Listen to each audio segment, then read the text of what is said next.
રાજકોટમાં ગઈકાલે રાત્રે ફરી એક વખત ગંભીર અકસ્માત સર્જાયો છે, જેમાં 19 વર્ષના જ વિદ્યાર્થીઓને કાળ ભરખી ગયો છે। જે પ્રમાણે અત્યારે વિગતો પ્રાપ્ત થઈ રહી છે તે પ્રમાણે આ તમામ જે વિદ્યાર્થીઓ છે તે આરકે યુનિવર્સિટીમાં બીટેકનો અભ્યાસ કરતા હતા અને આંધ્રપ્રદેશ અને તેલંગાણાના વિદ્યાર્થીઓ હતા।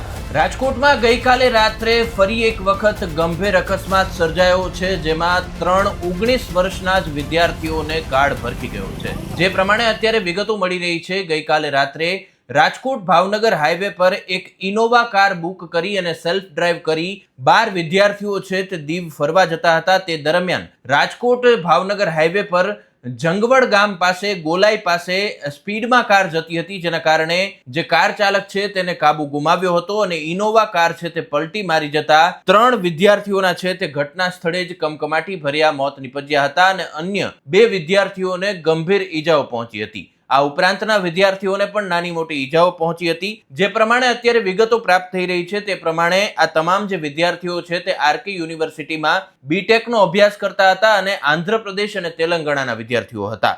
અને જે મૃતકોની વિગતો મળી રહી છે તે પ્રમાણે મૃતકમાં આંધ્રપ્રદેશના નરેશ કોડાવતી, મોથી હર્ષા અને આફરીદ સૈયદ આ 3 વિદ્યાર્થીઓના ઘટના સ્થળે જ કમકમાટી ભર્યા મોત નીપજ્યા છે અને સાથે જ એટલો ગંભીર આ અકસ્માત હતો કે ઇનોવા કારના કૂર્ચા ઉડી ગયા હતા અને જે વિદ્યાર્થીઓ અંદર હતા તેમને બહાર કાઢવા માટે સ્થાનિકોએ મદદ કરી હતી અને જેસીબીની પણ મદદ લેવી પડી હતી।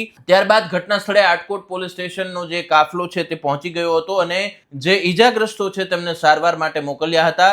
2 ઈજાગ્રસ્તો કે જેમની સ્ટર્લિંગ હોસ્પિટલમાં અત્યારે સારવાર ચાલી રહી છે તેમને ગંભીર ઈજાઓ થઈ છે અને બાકીના વિદ્યાર્થીઓ કે જેમને નાની મોટી ઈજાઓ થઈ હતી તેમને હાલ પ્રાથમિક સારવાર આપી અને હોસ્ટેલમાં પરત મોકલવામાં આવ્યા છે। તમામ વિદ્યાર્થીઓ બીટેકનો અભ્યાસ કરતા હતા અને તેમને એક ટૂર એન્ડ ટ્રાવેલ્સમાંથી ઇનોવા કાર બુક કરાવી હતી અને તેઓ જુનાગઢ, દ્વારકા, સોમનાથ, દીવ વગેરે જગ્યાએ ફરવા જવાના હતા, પરંતુ ગઈકાલે રાત્રે જ કાર ચાલકે કાબુ ગુમાવતા જંગવડ પાસે આ ગંભીર અકસ્માત સર્જાયો હતો।